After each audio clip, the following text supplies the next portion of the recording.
오늘 함께 상고하실 하나님의 말씀은 느헤미야입니다. 느헤미야 4장 21절로 23절의 말씀을 보도록 하겠습니다. 시작.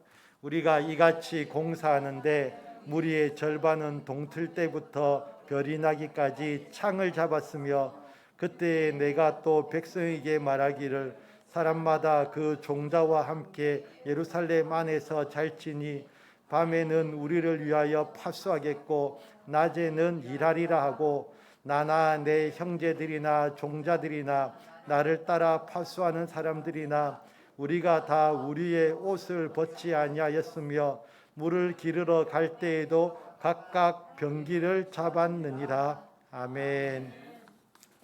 예.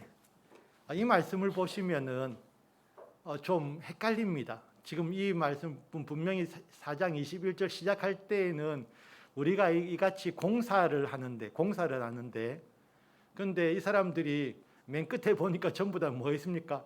각각 병기를 잡았느니라라고. 공사하는데 삽을 들어야 되는데 사실은 이 사람들은 병기를, 그만큼 이 성벽을 재건하는 일이 힘들었다면, 전쟁을 치르면서 성벽을 재건하는 일이 그만큼 쉽지 않았다는 것을, 우리는 성벽이 재건되어지는 것을 원수들은 결코 좋아하지 않거든요.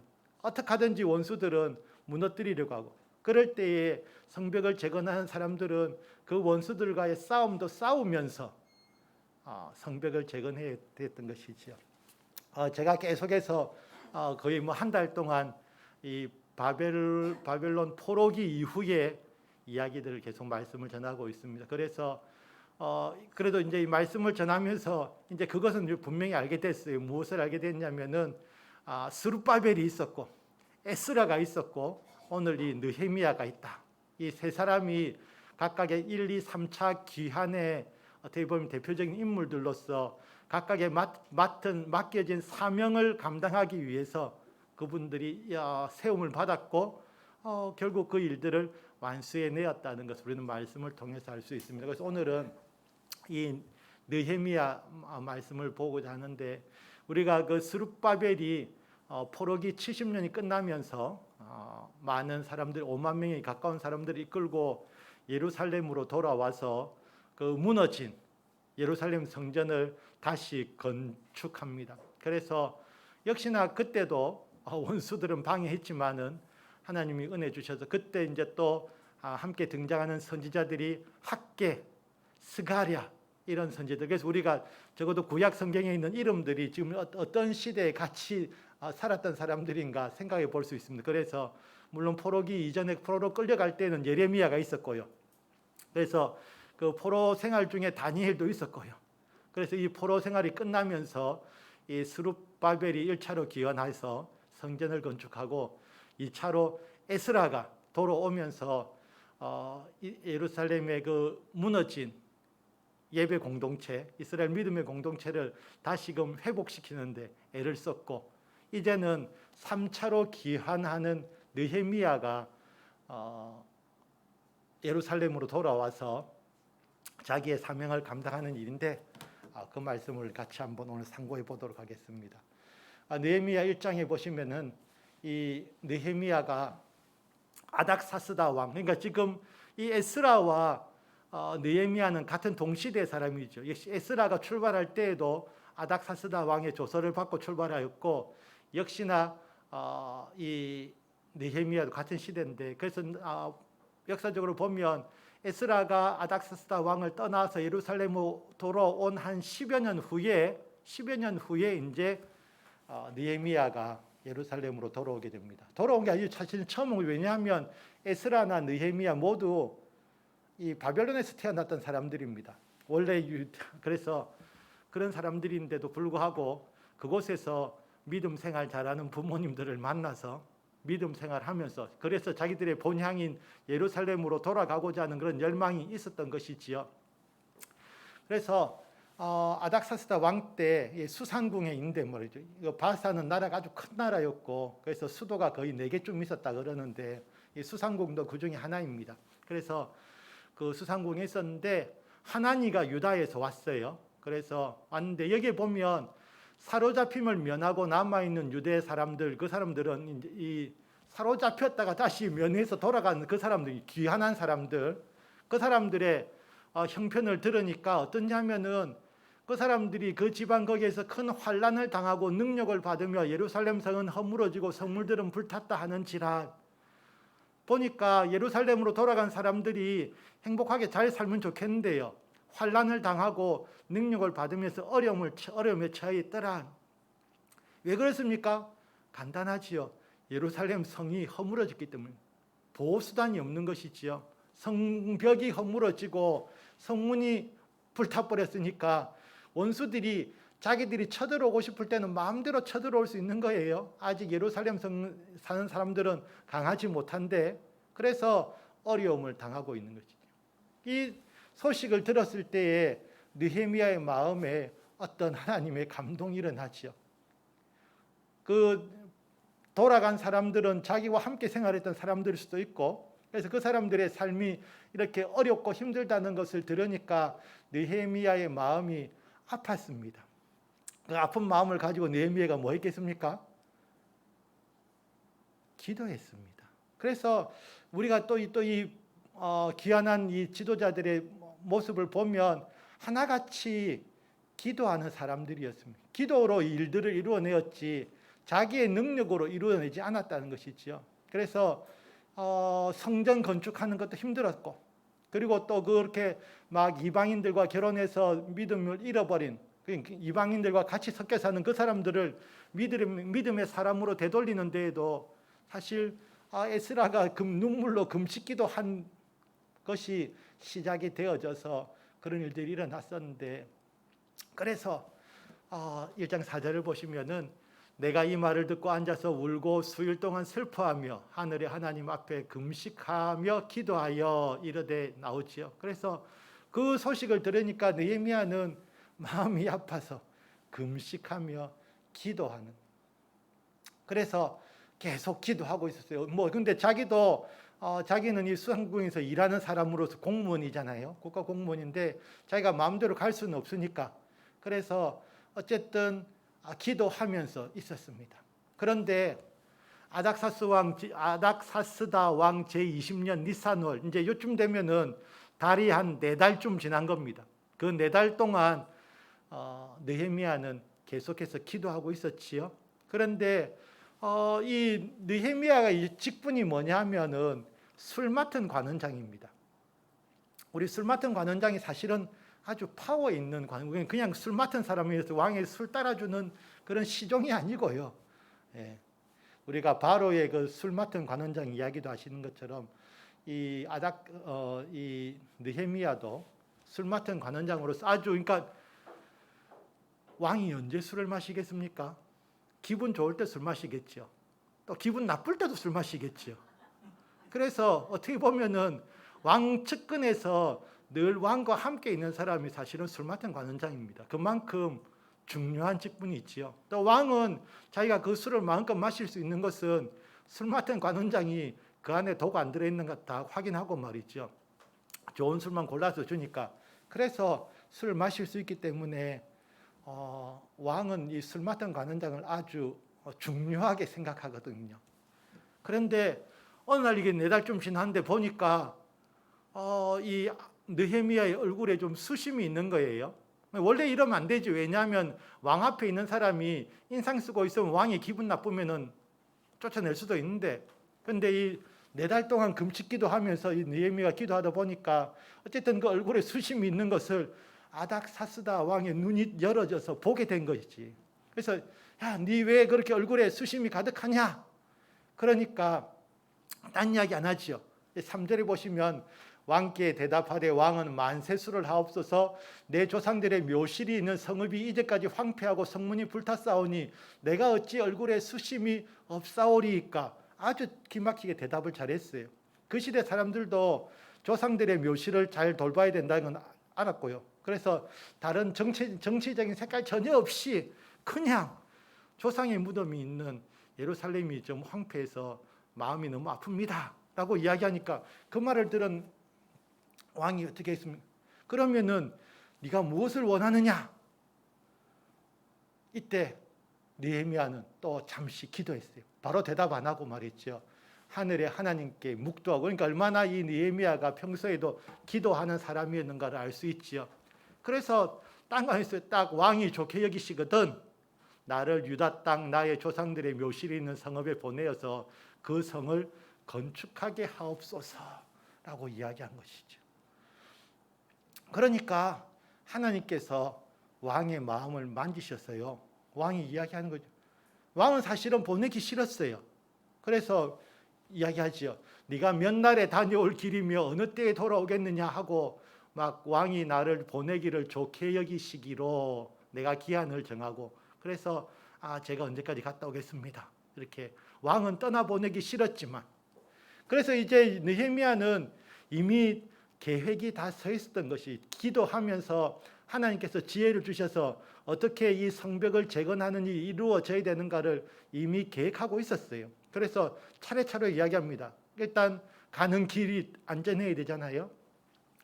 왕이 만일 좋게 여기시거든 강 서쪽 총독들에게 내리시는 조서를 내게 주사 그들이 나를 용납하여 유다에 들어가기까지 통과하게 하시고 무사히 잘 갈 수 있도록, 그리고 또 왕의 살림감독 아삽에게 조서를 내리사 그가 성전에 속한 영문의 문과 성곽과 내가 들어갈 집을 위하여 들보로 쓸 제목을 내게 주게 하옵소서 하매 내 하나님의 선한 손이 나를 도우심으로. 그래서 우리가 에스라 때도 마찬가지지만 이런 일을 할 때에 하나님의 뜻을 이루고자 기도하고 하니까 하나님의 선한 손이 도와주시는 것이지요.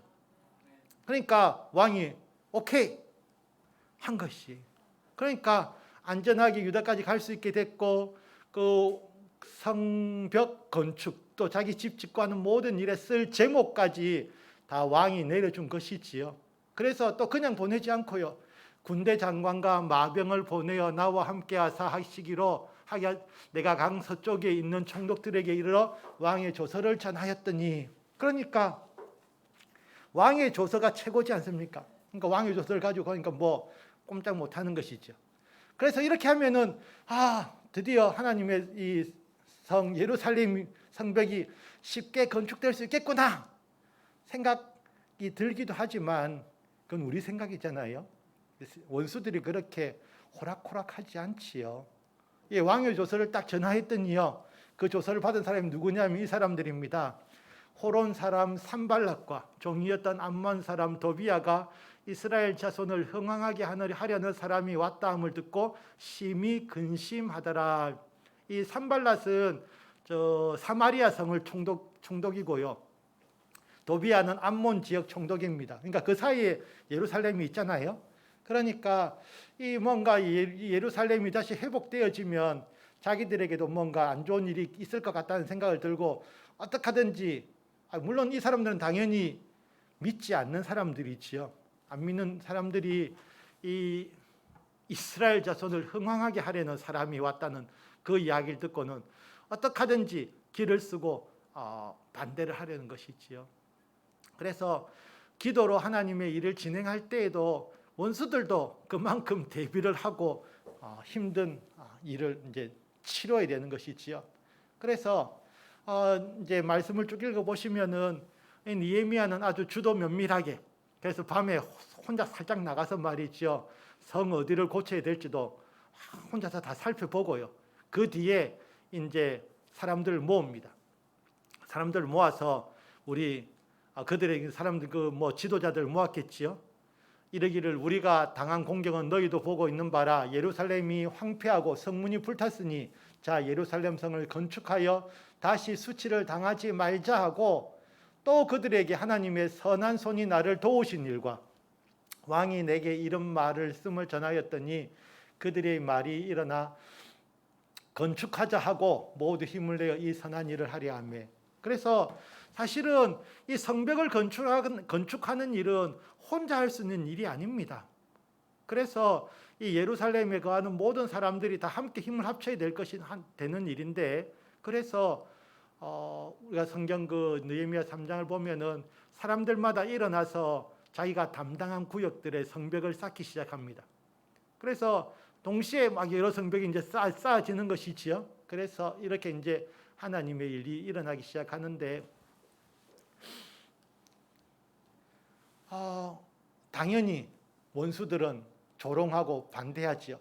호론 사람 산발락과 종이었던 암몬 사람 도비야와 아라비아 사람 게셈이 이 말을 듣고 우리를 업신여기고 우리를 비웃어 이르되 너희가 하는 일이 무엇이냐? 너희가 왕을 배반하고자 하느냐?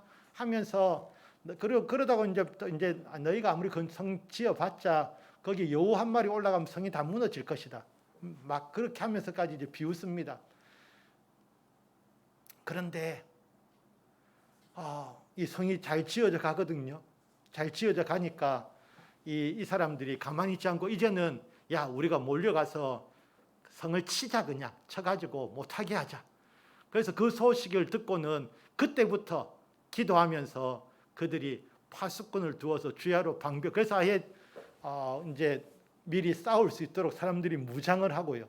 대기도 하고 있고 하면서 이 성벽 재건과 함께 전쟁을 치룰 준비를 하면서 이 사람들이 공사를 시작하는 거죠.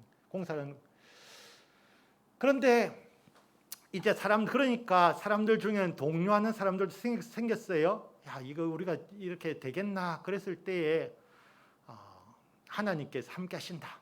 그리고 너희 가족을 위해서, 너희 형제와 자녀와 아내와 집을 위해서 싸우라. 그래서 담대하게 공사가 계속 진행되어집니다. 그래서 이제 아까 오늘 본문 읽었던 말씀인데 이 사람들이 공사를 하면서요, 공사를 하면서도 싸울 준비를 하고 있고 그렇게 힘들게, 이건 뭐 진짜 전쟁입니다. 그렇죠? 공사하는 일도 힘든데 병기를 잡고 싸워야 되니까 일해야 되니까 이렇게 힘듭니다. 그럼에도 불구하고 계속해서 성벽은 쌓아져 갔습니다. 처음에 여러 군데에서 각각 시작했던 성벽이 서로 연결되어지고요. 연결되어지면서 이 높이가 올라가려고 막 하면 높이가 이제 점점 올라가는 것이지요. 그럴 때에 원수들은 뭐 하냐면요. 산발락과 도비야와 아라비아 사람 게셈과 그 나머지 우리의 원수들이 내가 성벽을 건축하여 허물어진 틈을 남기지 아니하였다함을 들었는데 그때는 내가 아직 성문에 문짝을 달지 못한 때였더라. 산발락과 게셈이 내게 사람을 보내어 이르기를 오라 우리가 오노 평지 한촌에서 서로 만나자 하니 실상은 나를 해하고자 함이었더라. 그래서 이 사람들이 야 안 되겠다. 이대로 가면 성벽이 쌓아질 것 같으니까 그냥 느헤미야를 죽이자. 그래서 느헤미야를 만나겠다고 편지를 보냅니다. 몇 통을 보냅니다. 그런데 느헤미야는 하나님이 주신 지혜로 이것이 원수들의 계책인 것을 알고 나가지 않았어요. 아예 응하지를 않았어요. 그러니까 나중에는 또 안에 있는 사람들을 통해서 그러니까 이 이스라엘 안에 있는 사람을 통해서 예언자를 내세워서 말이죠. 오늘 밤에 네 죽을 거니까 빨리 성소에 외소에 들어가서 숨자. 안 그러면 너 죽을 것이다. 이야기하는 거예요. 얼핏 들어보면은 나를 위함인가? 근데 또 이 느헤미야가 기도하니까 느헤미야는 제사장이 아니거든요. 제사장이 아닌데 성전에 외소에 들어가서 숨게 되면은 거기는 제사장만 들어갈 수 있는 곳인데. 그러니까 그런 빌미를 만들어서 느헤미야를 안 좋게 하려는 그 원수들의 계략이었죠. 그런데 이 느헤미야가 그런 일들 가운데서도 계속해서 원수들의 그런 유혹에 넘어가지 않았던 것은 결국 계속해서 기도하고 있었다고 봅니다. 기도하고 계속 깨어 있으니까 그런 원수들의 계략을 깨우칠 수가 있는 것이지요. 그렇게 해서 성벽 역사가 52일 만인 엘루월 25일에 끝남에 우리의 모든 대적과 주위에 있는 이방 족속들이 이를 듣고 다 두려워하여 크게 낙담하였으니 그들이 우리 하나님께서 이 역사를 이루신 것을 알미니라. 그 원수들이 어떻게 하든지 성벽 못 쌓게 하려고 그렇게 애를 썼거든요. 그럼에도 불구하고 하나님께서는 이 성벽 공사가 52일 만에 끝났다. 이 말을 듣으니까 사람들이 거의 믿기지 않는, 어떻게 그 성벽 공사가 52일 만에 이루어질 수 있지? 그것이 하나님의 역사였다는 것을 이제 깨닫게 되는 것이죠. 그러니까 이제는 이스라엘 백성들이 안전하게 예배 드릴 수 있는, 그리고 그들의 삶이 안전하게 유지될 수 있는 그런 성벽이 마련된 것이지요. 그래서 이 하나님의 일, 하나님께서 이 성전을 건축하게 하시고 공동체를 믿음의 사람들로 회복하게 하시고 그리고 이 성벽을 건축함으로써 그들의 삶이 안전하게 보존되도록 하는 이 일들을 사람들이 그냥 쉽게 이룰 수 있는 일은 아니었고 원수들은 그것을 막기 위해서 정말 수단과 방법을 가리지 않았지만 하나님께서 이 일을 이루도록 하셨지요.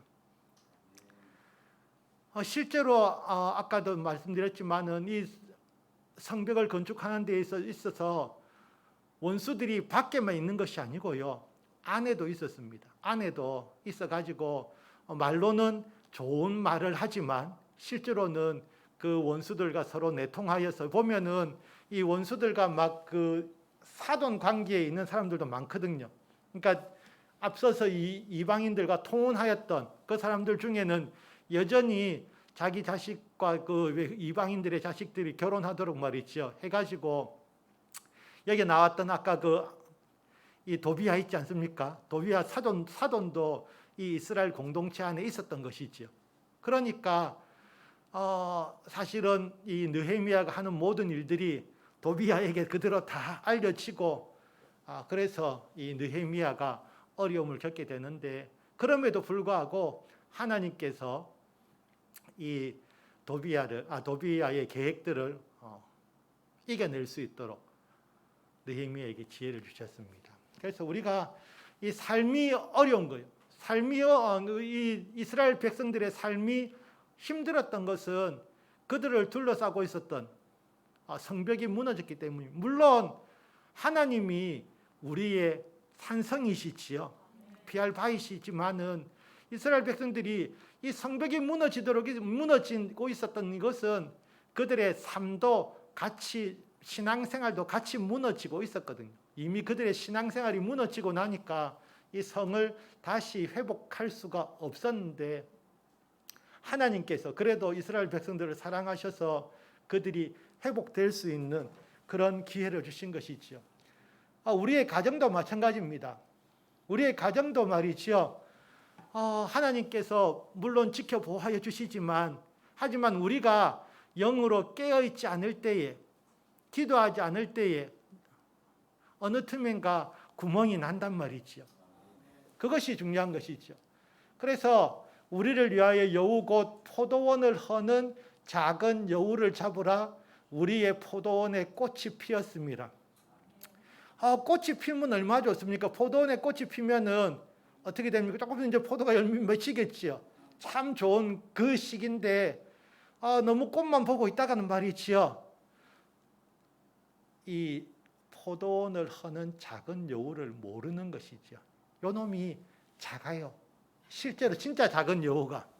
그래서 울타리 밑으로 기어 들어와서 이 포도 밑에 줄기들을 말이죠. 뿌리들을 갉아서 다 못 쓰게 만드는 것이죠. 그래서 이런 원수들이 우리가 그냥 우리의 삶 가운데서 야 포도원에 꽃도 피고 이제 조금 있으면 포도도 열릴 것이고 그러면 포도주도 마실 수 있을 것이고 좋다 하고 있을 때에 원수들은 그 틈을 노리고 들어올 수가 있는 것이지요. 그래서 그런데 이 포도원요. 우리가 금방 성벽도 이야기했습니다만은 이 포도원 이것이 크게 보면은 어떻게 보면은 우리 교회 믿음의 공동체 또 작게 보면은 우리 가정요. 그래서 우리 가정을 위해서 이렇게 벽들이 세워져야 되고 또한 이 담을 허무는 이런 작은 여우를 작은 여우가 구멍을 내지 못하도록 우리가 깨어 있어야 되는데 그것이 중요한 것이죠. 그래서 우리가 아무리 성벽을 아무리 잘 세웠다 하더라도 집에 울타리를 아무리 잘 세웠다 하더라도 어떻습니까? 다 자고 있으면은 소용이 없지요. 그래서 우리가 깨어 있는 것이 중요합니다. 그래서 이 말씀을 보시면은 끝으로 너희가 주 안에서와 그 힘의 능력으로 강건하여지고 마귀의 관계를 능히 대적하기 위하여 하나님의 전신갑주를 입으라. 모든 기도와 간구를 하되 항상 성령 안에서 기도하고 이를 위하여 깨어 구하기를 항상 힘쓰며 여러 성도를 위하여 구하라. 그래서 결국 이 성벽도 중요하고 그리고 울타리도 중요하지만은 하나님의 전신갑주를 입은 이 믿음의 사람들이요 깨어서 기도하고 있는 것. 다른 말로 깨어서 기도한다는 말은 서로 같은 말이라고 생각되는데요. 기도하는 사람은 깨어 있는 것이고 다른 말로 기도 안 하는 사람은 자고 있는 것이지요. 간단합니다. 그래서 내가 기도하면은 그래서 우리가 기도를 쉴 수가 없는 것이 이제 내가 기도하지 않는 것은 사실은 자고 있는 것이고 그러면은 우리 집 안에도 사실은 구멍이 날 수 있고요. 성벽도 무너지는 것이지요. 그래서 우리가 기도하지 않을 수 없습니다. 원수들은 어떻게 하든지 틈을 노리거든요. 수단과 방법을 가리지 않는데 그래서 우리가 정말 우리가 예배를 회복하는 것이 얼마나 힘든지 압니다. 그동안 오후 예배를 계속 드리지 않았기 때문에 우리의 생활은 벌써 2년 동안 오후 예배 없는 생활에 익숙해져 있고요. 그래서 다시금 이 오후 예배 시간을 만드는 이것이 쉽지 않잖아요. 하지만 이것은 선택이 아니고요. 사실 우리가 마땅히 해야 될 일이고 그렇다면은 정말 여기에 성벽을 세우는 사람들처럼 전쟁하듯이 말이죠. 정말 목숨을 걸고 싸워야 되는데 내 마음속에 있는 어떻게 보면 그런 게으름이라고도 볼 수 있고 또 다른 세상의 일들의 우선순위 예배가 우선순위에서 밀린다는 것은 이미 그 전쟁은 우리가 진 것과 마찬가지 졌잖아요. 그 뭐 우선순위에 예배가 우선순위에서 밀리게 되면은 우리의 영적인 싸움은 끝이 났다고 보이는데 그래서 예배를 회복하는 것이 중요한 것 같습니다. 예배가 회복 안 되고 나는 집에 가서 이 시간에 우리가 집에 가서 기도할 일은 없잖아요. 예배 시간인데 집에 가서 기도할 일은 없고 분명히 뭔가 다른 일들이 있었기 때문에 집으로 갔을 것인데 그러니까 우리가 이 예배가 회복되는 것이 참 어렵지만은 하지만 이 예배 회복은 목숨 걸고 해야 될 일이다. 그리고 기도해야 될 일. 기도하기 힘들지요. 하지만 역시나 또 기도는 우리가 영적으로 깨어 있는 것인데 기도하지 않으면은 역시나 졸고 있는 것이지요. 그래서 우리가 그냥 이 예배라는 형식을 갖추었다고 해가지고 내가 그냥 주일날 이렇게 주일날 그래도 주일날 낮 예배는 와서 내가 예배 자리에 참석하였다 하여서 하였다 할지라도 내가 영적으로 깨어 있는가는 다시금 생각해 봐야 되고요. 그러면서 정말 나의 삶의 우선순위에서 나는 믿음 생활이 나의 삶의 우선순위인지 정말 내가 나의 삶을 살아가는 데 있어서 내 인생을 정말 책임져 주시고 이끌어 주시는 분이 주님이심을 인정하고 내가 온전히 내 삶을 맡기고 있는지요. 그렇지 않으면 그냥 뭘 먹고 살지, 뭘 해야 되지 걱정하면서요. 그래서 항상 우리는 내 인생을 내가 살기 위해서 애쓰고 수고하잖아요. 그러면서 기도하지요. 하나님 좀 도와주세요. 오늘 낮 예배 목사님 설교에서 우리가 그 귀신 들린 아이를 데리고 온 아버지요. 그냥 데리고 왔어요. 그래서 제자들한테 데리고 와서 소문이 보니까 귀신도 쫓아내고 다 병자도 고치고 하니까 가면은 낫겠다 싶어서 데리고 나왔는데 귀신이 안 나가는 거예요. 귀신이 그들 애는. 그러니까 제자들도 당황했고 애 아버지도 그러고 있는 거지요. 그런데 중요한 것은 제자들이 사실은 저는 쫓아낼 수도 있었을 것 같아요. 아버지의 믿음만 있었으면. 아버지는 믿지 않고 있었거든요. 아버지가 안 믿고 있으니까 제자들이 아무리 기도해도 말이죠, 안 되는 거예요. 제일 중요한 아버지가 딱 불신하고 있는데, 그래서 한번 고쳐보세요. 그 능력이 되면 할만하면 한번 고쳐보세요 하는 그런 믿음으로 방관하고 있으니까, 그래서 예수님께서 그 믿음을 지적하셨지요. 그러니까 아버지가 정신을 차리고 내가 믿나이다, 내가 믿나이다 하니까 아들이 고침을 받았어요. 그래서 제일 중요한 것은 나의 믿음이 먼저 회복되는 것이고, 그러면서 내가 먼저 기도하는 것이죠. 그냥 남들이 해줘서, 우리가 그동안 다른 사람들이 나를 위해서 기도해 줬어도 잘 살고 있었지만 이제는 내가 기도해야 될 시간이고, 그래서 깨어서 기도하는 것이 중요하지요. 이건 설교와는 조금 상관이 없는 이야기인데, 항상 제가 그 마지노선 이야기, 마지노선. 모르는 사람은 마지노선이 아니고 마지노선입니다. 마지노는 사람 이름입니다. 프랑스 장관 이름인데 1차 대전 때 프랑스가 엄청 고생했거든요. 그래서 히틀러가 막 또 정권 잡고 하니까 야, 안 되겠다, 전쟁이 일어나겠다. 그래서 아예 우리 성을 쌓자 해가지고 프랑스 사람들이 성을 쌓았어요. 그 성이 그러니까 이 콘크리트로 만든 벙커입니다. 그 길이가 750km입니다. 750km를 시멘트, 콘크리트로 말이지요, 벙커를 잘 지었어요. 그래서 지어놓고 그 짓는데 10년 이상 걸렸습니다. 돈도 20조 이상이 들어가서 우리 돈으로 치면은. 그런데 전쟁 나자마자 2차 대전 시작하자마자 말이죠, 프랑스는 독일에게 항복합니다. 전쟁 시작되자마자 2차 대전 일어나자마자 프랑스는 독일에게 항복. 왜냐하면요,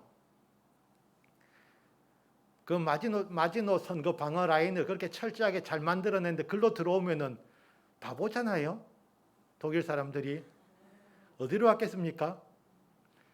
그 마지노선이 없는 위에 벨기에가 있었어요. 벨기에를 돌아서 들어오니까 바로 군인들 앞에 다 서 있는데 자기 뒤로 바로 들어온 거지요. 그래서 시작하자마자 항복했습니다. 그 10년 이상을 열심히 지어놓은 벽이, 그러니까 벨기에 사람들이, 그러니까 벨기에가 반대를 했거든요. 그러니까 프랑스 사람도 생각은 했지요. 야, 우리가 여기만 지어놨다면 안 되지 않나? 여기도 막아야 되지 않나? 그런데 벨기에 사람들이 엄청 반대했어요. 야, 너희만 살고 우리는 죽으란 말이야. 그럼 누구만 막은? 그래가지고 그 말에 벨기에 쪽에는 방어선을 만들지 못했어요. 그러니까 그냥 쉽게 딱 돌아서 들어오니까 끝났어요.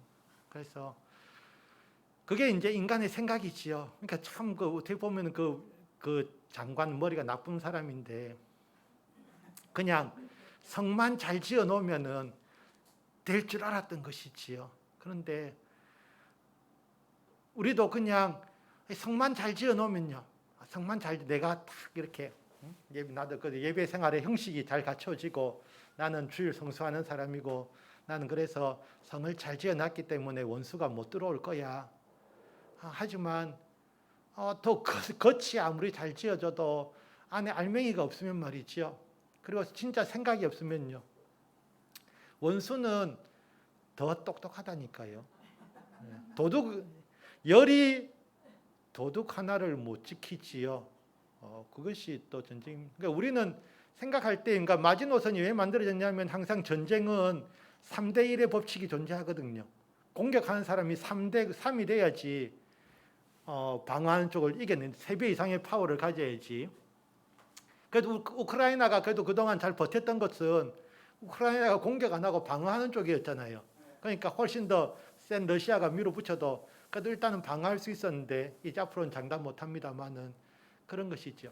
조금 빗나가는데 다시 돌아왔어요. 그래서 우리가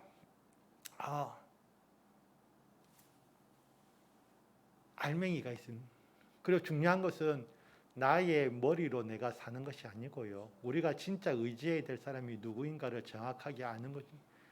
내 머리로 계산해서 인생을 성공적으로 살 수 있으면은 교회 안 다니지요. 뭐 그래서 안 다니는 사람들도 있어요. 안 다니는 사람들이 많이 있는데, 근데 그 사람들은 이 땅에서만 살고 그 다음은 모르니까 또 그렇게 사는 것이고. 그래서 우리는 우리의 힘과 능력으로 사는 사람들이 아니라 하나님만 믿고 하나님 백으로 사는 사람들인데, 예, 그래서 사실 우리가 백이 제일 좋잖아요. 예, 우리는 그래서 사실은 낙하산 우리 뭐라 하면 안 되는데 낙하산은 우리는 하나님 백으로 사는 사람이기 때문에, 그래서 우리가